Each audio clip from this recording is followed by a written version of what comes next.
2023 के नवंबर के मध्य में एक दिन मुझे ऊपरी अगुवाई से एक पत्र मिला जिसमें लिखा था कि भाई बहनों ने मुझे जिला अगुआ के रूप में चुना है और इसमें मुझसे पूछा गया कि क्या मैं इस कर्तव्य को निभाने के लिए तैयार हूँ। इस अप्रत्याशित कर्तव्य का सामना करते हुए मेरा दिल अचानक बेचैन हो गया और मैंने सोचा, मेरी काबिलियत औसत सी है और मैं तो स्पष्ट रूप से बोल भी नहीं पाती। बेशक मैं पहले भी एक अगुआ और कार्यकर्ता रह चुकी हूँ, लेकिन समस्याओं के समाधान के लिए सत्य पर संगति करने के संबंध में मुझ में कुछ कमी है। और जब मैं प्रचारक थी तो मैंने समय पर नकली अगुवाओं को नहीं हटाया, जिससे कलीसिया में अराजकता फैल गई और मैं अपने पीछे कई अपराध छोड़कर वहाँ से निकली। अब मुझे एक जिला अगुआ के रूप में चुना गया है। मुझे पता है कि इस कर्तव्य में मुझे समस्याओं को हल करने के लिए सत्य पर और भी अधिक संगति करनी होगी और मुझे विभिन्न कार्य संचालित करने होंगे और लोगों का भेद पहचानना होगा। क्या मैं यह सब संभाल पाऊंगी? अगर मैं सत्य सिद्धांतों को नहीं समझ पाई, मैंने कार्य में गड़बड़ की और बाधा डाली और अंत में बर्खास्त कर दी गई, तो ना केवल मेरी असली क्षमताएं बेनकाब हो जाएंगी, बल्कि मैं अपने पीछे गंभीर अपराध भी छोड़ जाऊंगी और शायद मेरा कोई अच्छा परिणाम या मंजिल नहीं होगी। मैं लगातार असमंजस में रही और सोचती रही, क्या मुझे इसे स्वीकार करना चाहिए या नहीं। उस रात मैं बिस्तर पर करवटें बदलती रही और मैं सो ही नहीं पा रही थी। इस कर्तव्य को स्वीकार करने का विचार मेरे ऊपर एक पहाड़ उठाने की तरह दबाव डाल रहा था और मैं लगातार डर रही थी कि अगर मैंने यह कर्तव्य अच्छी तरह से नहीं निभाया तो मैं बेनकाब हो जाऊंगी और बर्खास्त कर दी जाऊंगी। मैं परमेश्वर के सामने प्रार्थना करने आई। हे परमेश्वर, मैं जानती हूँ कि यह कर्तव्य तेरी ओर से मेरा उन्नयन है और मुझे बिना शर्त समर्पण करना चाहिए, लेकिन मैं अपने भविष्य और भविष्य की संभावनाओं और राहों को लेकर सोचती रहती हूँ और समर्पण नहीं कर पा रही हूँ। मुझे प्रबुद्ध कर ताकि मैं तेरा इरादा समझ सकूं। अगले दिन मैंने भक्ति के दौरान परमेश्वर के वचनों का एक अंश पढ़ा। सर्वशक्तिमान परमेश्वर कहता है, आज तुम लोगों से जो कुछ हासिल करने की अपेक्षा की जाती है वे अतिरिक्त मांगे नहीं, बल्कि मनुष्य का कर्तव्य है जिसे सभी लोगों द्वारा किया जाना चाहिए। यदि तुम लोग अपना कर्तव्य तक निभाने में या उसे भली भांति करने में असमर्थ हो, तो क्या तुम लोग अपने ऊपर मुसीबतें नहीं ला रहे हो? क्या तुम लोग मृत्यु को आमंत्रित नहीं कर रहे हो? कैसे तुम लोग अभी भी भविष्य और संभावनाओं की आशा कर सकते हो? परमेश्वर का कार्य मानव जाति के लिए किया जाता है और मनुष्य का सहयोग परमेश्वर के प्रबंधन के लिए दिया जाता है। जब परमेश्वर वह सब कर लेता है जो उसे करना चाहिए, तो मनुष्य से अपेक्षा की जाती है कि वह अपने अभ्यास में उदार हो और परमेश्वर के साथ सहयोग करे। परमेश्वर के कार्य में मनुष्य को कोई कसर बाकी नहीं रखनी चाहिए, उसे अपनी वफादारी प्रदान करनी चाहिए और अनगिनत धारणाओं में संलग्न नहीं होना चाहिए या निष्क्रिय बैठकर मृत्यु की प्रतीक्षा नहीं करनी चाहिए। परमेश्वर मनुष्य के लिए स्वयं को बलिदान कर सकता है तो क्यों मनुष्य परमेश्वर को अपनी वफादारी प्रदान नहीं कर सकता? परमेश्वर मनुष्य के प्रति एक हृदय और मन वाला है, तो क्यों मनुष्य थोड़ा सा सहयोग प्रदान नहीं कर सकता? परमेश्वर मानव जाति के लिए कार्य करता है, तो क्यों मनुष्य परमेश्वर के प्रबंधन के लिए अपना कुछ कर्तव्य पूरा नहीं कर सकता? परमेश्वर का कार्य इतनी दूर तक आ गया है, पर तुम लोग अभी भी देखते ही हो किंतु करते नहीं, सुनते ही हो किंतु हिलते नहीं। क्या ऐसे लोग तबाही के लक्ष्य नहीं हैं? परमेश्वर पहले ही अपना सर्वस्व मनुष्य को अर्पित कर चुका है, तो क्यों आज मनुष्य ईमानदारी से अपना कर्तव्य निभाने में असमर्थ है? परमेश्वर के लिए उसका कार्य उसकी पहली प्राथमिकता है और उसके प्रबंधन का कार्य सर्वाधिक महत्वपूर्ण है। मनुष्य के लिए परमेश्वर के वचनों को अभ्यास में लाना और परमेश्वर की अपेक्षाएं पूरी करना उसकी पहली प्राथमिकता है। इसे तुम सभी लोगों को समझ लेना चाहिए। परमेश्वर के वचनों को पढ़ने के बाद मैं समझ गई कि यह कर्तव्य परमेश्वर की ओर से मेरा उन्नयन है और मेरी जिम्मेदारी है, जिसे मैं टाल नहीं सकती।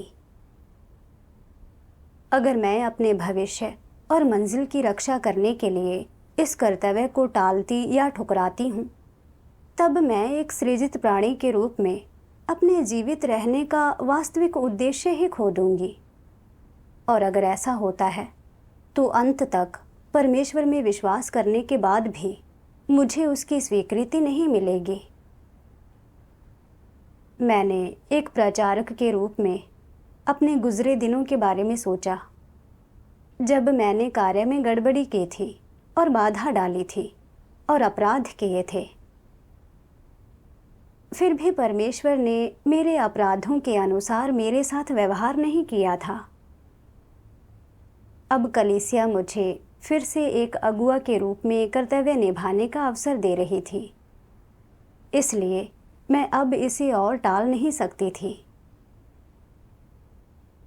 मैंने सोचा, समस्याओं के समाधान के लिए सत्य पर संगति करने के संबंध में मुझ में कुछ कमी है। अगुवाई की भूमिका में मुझे तरह तरह की कठिनाइयों और समस्याओं का सामना करना पड़ेगा, और इस प्रकार मुझे समस्याओं को सत्य के साथ हल करने का अभ्यास करने के कई अवसर मिलेंगे। क्या यह मेरे लिए सीखने और अपनी कमियों की भरपाई करने का एक बेहतर तरीका नहीं है? इससे न केवल विभिन्न कार्यों में मेरे पेशेवर कौशल सुधरेंगे, बल्कि लोगों का भेद पहचानने में भी निखार आएगा। साथ ही यह मुझे अपने भ्रष्ट स्वभाव को दूर करने के लिए अपने कर्तव्य में सत्य का अनुसरण करने के लिए भी प्रेरित करेगा। क्या इस तरह परमेश्वर मुझ पर कृपा नहीं कर रहा है?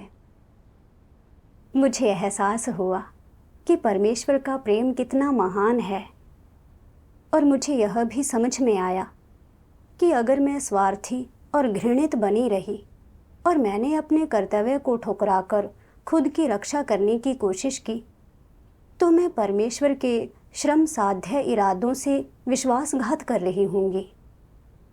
मेरा ऐसा करना वास्तव में मानवता से रहित होना होगा। मुझे परमेश्वर के वचनों का एक अंश याद आया। सर्वशक्तिमान परमेश्वर कहता है, मनुष्य के कर्तव्य और उसे आशीष प्राप्त होते हैं या दुर्भाग्य सहना पड़ता है, इन दोनों के बीच कोई सह संबंध नहीं है। कर्तव्य वह है जो मनुष्य के लिए पूरा करना आवश्यक है। यह उसकी स्वर्ग द्वारा प्रेषित वृत्ति है, जो प्रतिफल, स्थितियों या कारणों पर निर्भर नहीं होनी चाहिए। केवल तभी कहा जा सकता है कि वह अपना कर्तव्य पूरा कर रहा है। आशीष प्राप्त होना उसे कहते हैं जब कोई पूर्ण बनाया जाता है और न्याय का अनुभव करने के बाद वह परमेश्वर के आशीषों का आनंद लेता है। दुर्भाग्य सहना उसे कहते हैं जब ताड़ना और न्याय का अनुभव करने के बाद भी लोगों का स्वभाव नहीं बदलता, जब उन्हें पूर्ण बनाए जाने का अनुभव नहीं होता बल्कि उन्हें दंडित किया जाता है। लेकिन इस बात पर ध्यान दिए बिना कि उन्हें आशीष प्राप्त होते हैं या दुर्भाग्य सहना पड़ता है, सृजित प्राणियों को अपना कर्तव्य पूरा करना चाहिए, वह करते हुए जो उन्हें करना ही चाहिए और वह करते हुए जिसे करने में वे सक्षम हैं। यह न्यूनतम है जो व्यक्ति को करना चाहिए, ऐसे व्यक्ति को जो परमेश्वर की खोज करता है।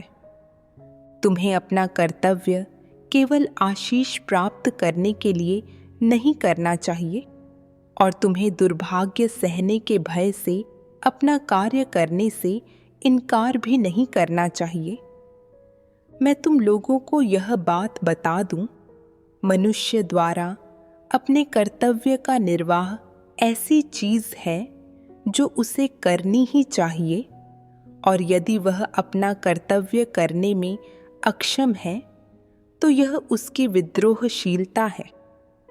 अपना कर्तव्य पूरा करने की प्रक्रिया के माध्यम से मनुष्य धीरे धीरे बदलता है और इसी प्रक्रिया के माध्यम से वह अपनी वफादारी प्रदर्शित करता है। इस प्रकार जितना अधिक तुम अपना कर्तव्य करने में सक्षम होगे, उतना ही अधिक तुम सत्य को प्राप्त करोगे और उतनी ही अधिक तुम्हारी अभिव्यक्ति वास्तविक हो जाएगी। परमेश्वर के वचन हमें स्पष्ट रूप से बताते हैं कि किसी व्यक्ति का कर्तव्य चाहे जो भी हो, इसका कोई भी संबंध उसके आशीष या दुख पाने से नहीं है। एक सृजित प्राणी के रूप में अपना कर्तव्य निभाना पूरी तरह से स्वाभाविक और उचित है। यह मनुष्य के रूप में हमारी जिम्मेदारी है और लोगों को बिना शर्त स्वीकार करना चाहिए और आज्ञा माननी चाहिए। मैंने गलती से सोचा था कि अगुआ जल्दी बेनकाब होते हैं और निकाल दिए जाते हैं, लेकिन वास्तविकता में अगर मैं एक अगुआ ना भी बनूं, अगर मैं सत्य का अनुसरण ना करूं और गलत रास्ते पर चलूं, तो क्या मुझे भी बेनकाब नहीं कर दिया जाएगा और मुझे निकाल नहीं दिया जाएगा? परमेश्वर बहुत पहले ही कह चुका है कि अपना कर्तव्य निभाने का कोई भी संबंध आशीष या दुख पाने से नहीं है, और मायने यह रखता है कि कोई व्यक्ति सत्य का अनुसरण और उससे प्रेम करता है या नहीं। अब जबकि भाई बहनों ने मुझे जिला अगुआ चुन ही लिया, तो मुझे सबसे पहले इसे स्वीकार करना चाहिए और अभ्यास करना चाहिए। जहाँ तक अपने कर्तव्य में समस्याओं और कमियों की बात है, मैं अपनी सहयोगी बहनों के साथ मिलकर इनका समाधान खोज सकती हूँ, और फिर भी कुछ विषयों में स्पष्टता ना हो तो मैं ऊपरी अगुवाओं से मार्गदर्शन भी मांग सकती हूँ। इसलिए मैंने जवाब दिया कि मैं इस कर्तव्य को निभाने के लिए तैयार हूँ। जब मैंने इस तरह अभ्यास किया तो मैंने अपने दिल में दृढ़ता और शांति महसूस की। एक सुबह मैंने एक अनुभवजन्य गवाही वाली वीडियो देखी जिसका शीर्षक था अगुआ बनने से इनकार करने के पीछे क्या है, और इस वीडियो में परमेश्वर के वचनों का एक अंश था जो मेरी स्थिति के साथ गहराई से मेल खाता था। सर्वशक्तिमान परमेश्वर कहता है, जब लोगों के कर्तव्य में कोई साधारण समायोजन किया जाता है तो उन्हें आज्ञाकारिता भरे रवैये के साथ उत्तर देना चाहिए, जैसा परमेश्वर का घर उनसे कहे वैसा करना चाहिए, जो वे कर सकते हैं वह करना चाहिए, और वे चाहे जो भी करें उसे जितना उनके सामर्थ्य में है उतना अच्छा करना चाहिए, और अपने पूरे दिल से और अपनी पूरी ताकत से करना चाहिए। परमेश्वर ने जो किया है वह गलती से नहीं किया है। लोग इस तरह के सरल सत्य का अभ्यास थोड़ी अंतरात्मा और विवेक के साथ कर सकते हैं, लेकिन यह मसीह विरोधियों की क्षमताओं से परे है। जब कर्तव्यों के समायोजन की बात आती है तो मसीह विरोधी तुरंत बहस, कुतर्क और अवज्ञा करेंगे, और दिल की गहराई में वे इसे स्वीकारने से मना कर देते हैं। उनके दिल में भला क्या होता है? संशय और संदेह। फिर वे तमाम तरीके इस्तेमाल करके दूसरों की जांच करते हैं। वे एक साधारण सी चीज को इतना जटिल क्यों बना देते हैं? इसका केवल एक ही कारण है। मसीह विरोधी कभी परमेश्वर के घर की व्यवस्थाओं का पालन नहीं करते, और वे हमेशा अपने कर्तव्य, प्रसिद्धि, फायदे और रुतबे को अपने आशीषों को प्राप्त करने की आशा और अपने भावी गंतव्य के साथ जोड़ते हैं, मानो अगर उनकी प्रतिष्ठा और हैसियत खो गई तो उन्हें आशीष और पुरस्कार प्राप्त करने की कोई उम्मीद नहीं रहेगी, और यह उन्हें अपना जीवन खोने जैसा लगता है। वे सोचते हैं, मुझे सावधान रहना है, मुझे लापरवाह नहीं होना चाहिए। परमेश्वर के घर, भाई बहनों, अगुआओं और कार्यकर्ताओं, यहाँ तक कि परमेश्वर पर भी भरोसा नहीं किया जा सकता।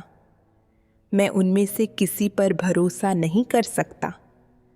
जिस व्यक्ति पर तुम सबसे ज्यादा भरोसा कर सकते हो और जो सबसे ज्यादा विश्वसनीय है, वह तुम खुद हो।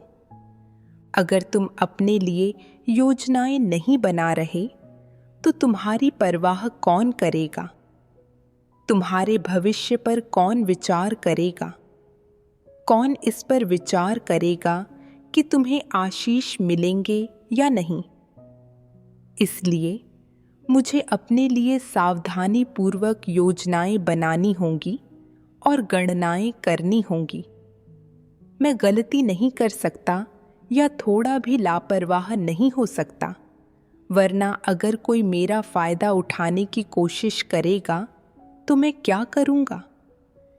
इसलिए वे परमेश्वर के घर के अगुआओं और कार्यकर्ताओं से सतर्क रहते हैं और डरते हैं कि कोई उन्हें पहचान लेगा या उनकी असलियत जान लेगा, और फिर उन्हें बर्खास्त कर दिया जाएगा और आशीष पाने का उनका सपना नष्ट हो जाएगा। वे सोचते हैं कि आशीष प्राप्त करने की आशा रखने के लिए उन्हें अपनी प्रतिष्ठा और रुतबा बरकरार रखना चाहिए। मसीह विरोधी आशीष प्राप्ति को स्वर्ग से भी अधिक बड़ा, जीवन से भी बड़ा, सत्य के अनुसरण, स्वभावगत परिवर्तन या व्यक्तिगत उद्धार से भी अधिक महत्वपूर्ण और अपना कर्तव्य अच्छी तरह निभाने और मानक के अनुरूप सृजित प्राणी होने से अधिक महत्वपूर्ण मानता है। वह सोचता है कि मानक के अनुरूप एक सृजित प्राणी होना, अपना कर्तव्य अच्छी तरह से करना और बचाया जाना सब तुच्छ चीज़ें हैं जो मुश्किल से ही उल्लेखनीय हैं या टिप्पणी के योग्य हैं, जबकि आशीष प्राप्त करना उनके पूरे जीवन में एकमात्र ऐसी चीज़ होती है जिसे कभी नहीं भुलाया जा सकता। उनके सामने चाहे जो भी आए, चाहे वह कितना भी बड़ा या छोटा क्यों न हो, वे इसे आशीष प्राप्ति होने से जोड़ते हैं और अत्यधिक सतर्क और चौकस होते हैं। और वे हमेशा अपने बच निकलने का मार्ग रखते हैं। परमेश्वर के वचनों से मैंने देखा कि जब किसी मसीह विरोधी को उनके कर्तव्य में कोई दूसरा काम सौंपा जाता है तो वह यह नहीं सोचता कि परमेश्वर के प्रति कैसे समर्पण करना है और उसके इरादे को कैसे संतुष्ट करना है, बल्कि वह सबसे पहले यह सोचता है कि क्या यह कर्तव्य उसकी प्रतिष्ठा या रुतबे के लिए फ़ायदेमंद है या क्या यह उसके परिणाम और मंजिल को प्रभावित करेगा। मैंने देखा कि मसीह विरोधी आशीष और लाभ के लिए परमेश्वर में विश्वास करते हैं और वे अपने कर्तव्य को अच्छी तरह निभाने से अधिक महत्वपूर्ण आशीष प्राप्त करने को मानते हैं। मैंने मन ही मन में सोचा, क्या दूसरा कर्तव्य सौंपे जाने के मामले में मेरा प्रकाशन बिल्कुल एक मसीह विरोधी के समान नहीं है। मुझे इस बात का आभारी होना चाहिए था कि परमेश्वर मेरा उन्नयन कर मुझे जिला अगुआ के रूप में प्रशिक्षण लेने दे रहा है और मुझे परमेश्वर को संतुष्ट करने के लिए अपना कर्तव्य अच्छी तरह निभाना चाहिए था। लेकिन मैं लगातार खुद से पूछती रही। प्रचारक के रूप में मुझसे इसलिए अपराध हुए क्योंकि मैं नकली अगुवाओं को समय पर बर्खास्त नहीं करती थी। अगर मैं जिला अगुआ बनती हूँ और मुझे पहले से अधिक जिम्मेदारियाँ मिलती हैं तो क्या मेरे अपराध करने और तुरंत बेनकाब होने की और भी संभावना नहीं है। अगर चीज़ें बिगड़ गई तो अपनी आस्था में आशीष पाने की मेरी उम्मीद टूट जाएगी। अपने भविष्य और मंजिल की रक्षा करने के लिए मैं इस कर्तव्य से बचना चाहती थी। मेरे कर्तव्य में यह एक सामान्य बदलाव था, लेकिन मैंने गलती से यह मान लिया कि परमेश्वर इस कर्तव्य के माध्यम से मुझे बेनकाब करना और निकाल देना चाहता था। क्या मैं परमेश्वर को गलत नहीं समझ रही थी? पहले मैं सोचती थी कि मेरी आस्था में मेरा दिल शुद्ध है और चाहे कलीसिया ने मेरे लिए जो भी कर्तव्य तय किया हो मैं उसमें समर्पण करने में सक्षम थी। लेकिन ऐसा केवल इसलिए था क्योंकि यह मेरे हितों पर प्रभाव नहीं डालता था। अब जब मुझे ऐसा लग रहा था कि यह कर्तव्य मेरे भविष्य और मंजिल पर असर डाल रहा है तो मैं इसे ठुकराना चाहती थी। मैंने देखा कि मुझ में बिल्कुल भी मानवता नहीं थी और मैं बस एक घृणित और छोटे दिल वाली व्यक्ति थी जो केवल लाभ की तलाश में रहती थी। वास्तव में मुझे प्रचारक की भूमिका से अपने पद के कारण बर्खास्त नहीं किया गया था, बल्कि इसलिए किया गया था कि मैं प्रतिष्ठा और रुतबे के पीछे भाग रही थी और वास्तविक कार्य नहीं कर रही थी। लेकिन इस कारण परमेश्वर के घर ने मुझे निकाला नहीं, बल्कि मुझे आत्मचिंतन और पश्चाताप करने का अवसर दिया और मेरे लिए कर्तव्यों की व्यवस्था करना जारी रखा। मैंने उन मसीहा विरोधियों के बारे में भी सोचा जिन्हें कलीसिया से निष्कासित कर दिया गया था। उन्हें केवल उनके ऊंचे पदों पर होने के कारण बेनकाब नहीं किया गया था और निकाला नहीं गया था, बल्कि इसलिए क्योंकि वे केवल प्रतिष्ठा और रुतबे का पीछा करते थे, गुट बनाते थे और जलन व कलह फैलाते थे, और इससे कार्य में गड़बड़ी होती थी और बाधा आती थी। उन्होंने संगति किए जाने के बावजूद पश्चाताप करने से साफ इनकार कर दिया था और केवल तभी आखिरकार उन्हें निकाला गया। इससे मैंने देखा कि अगर कोई व्यक्ति सत्य का अनुसरण नहीं करता तो चाहे वह कोई भी कर्तव्य निभा रहा हो, उसे बेनकाब किया जाएगा और निकाल दिया जाएगा। फिर मैंने खुद से पूछा, ऐसे और कौन से गलत विचार हैं जो मुझे जिला अगुआ बनने से रोक रहे हैं? बाद में मुझे एहसास हुआ कि मैं सोचती थी कि जिला अगुआ होना मतलब सभी कार्यों के लिए जिम्मेदार होना है, और यह है कि मुझे विभिन्न कार्यों के पेशेवर कौशल का मार्गदर्शन करने में सक्षम होना चाहिए, और मुझे लोगों का भेद पहचानना भी आना चाहिए, वरना मैं इस कर्तव्य को निभाने में सक्षम नहीं होंगी। जबकि तकनीकी कौशल के मामले में मुझ में बहुत कमी थी। इसलिए मैं लगातार इस कर्तव्य से बचना चाहती थी। क्या यह दृष्टिकोण सत्य के अनुरूप था? मुझे परमेश्वर के वचन याद आए। अगुआ होने के नाते कार्य को व्यवस्थित कर लेने के बाद तुम्हें कार्य की प्रगति की खोज खबर लेनी चाहिए। अगर तुम उस कार्य क्षेत्र से परिचित नहीं हो, यदि तुम्हें इसके बारे में कोई ज्ञान ना हो, तब भी तुम अपना काम करने का तरीका खोज सकते हो। तुम जांच करने और सुझाव देने के लिए किसी ऐसे व्यक्ति को खोज सकते हो जो इस पर सच्ची पकड़ रखता हो, जो संबंधित पेशे को समझता हो। उसके सुझावों से तुम उपयुक्त सिद्धांत पता लगा सकते हो, और इस तरह तुम काम की खोज खबर लेने में सक्षम हो सकते हो। परमेश्वर के वचनों ने मुझे अभ्यास का एक मार्ग दिखाया। हालांकि मुझे अभी भी एक जिला अगुआ के रूप में अपनी भूमिका में कई तकनीकी क्षेत्रों में महारत हासिल नहीं थी, लेकिन परमेश्वर ने कभी भी यह तो नहीं कहा है कि इस कर्तव्य को निभाने के लिए हर कौशल को समझना आवश्यक है। परमेश्वर का इरादा यह था कि मैं वास्तविक प्रशिक्षण के दौरान सत्य सिद्धांत खोजने पर ध्यान केंद्रित करूं, अपनी कमियों की भरपाई करूं और धीरे धीरे सत्य वास्तविकताओं में प्रवेश करूं।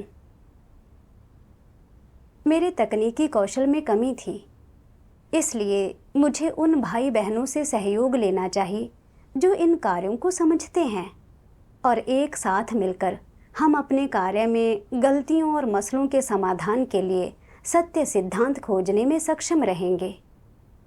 और अगर कोई ऐसी बात होती जिसे मैं सच में नहीं समझ पाती, तो मैं ऊपरी अगुवाओं से मदद ले सकती हूँ। अगर मैंने सच में पूरे मन से सहयोग किया और अंत में फिर भी मुझे लगता कि मेरा आध्यात्मिक कद और काबिलियत इस कर्तव्य के लिए वास्तव में अपर्याप्त है, तो मैं इस्तीफा दे सकती हूँ और अगुवाओं से कह सकती हूँ कि मुझे कोई अधिक उपयुक्त कर्तव्य सौंप दें। परमेश्वर के इरादे को समझकर मेरा दिल वास्तव में प्रफुल्लित हो गया और मैंने अपनी चिंताओं और शंकाओं को छोड़ दिया।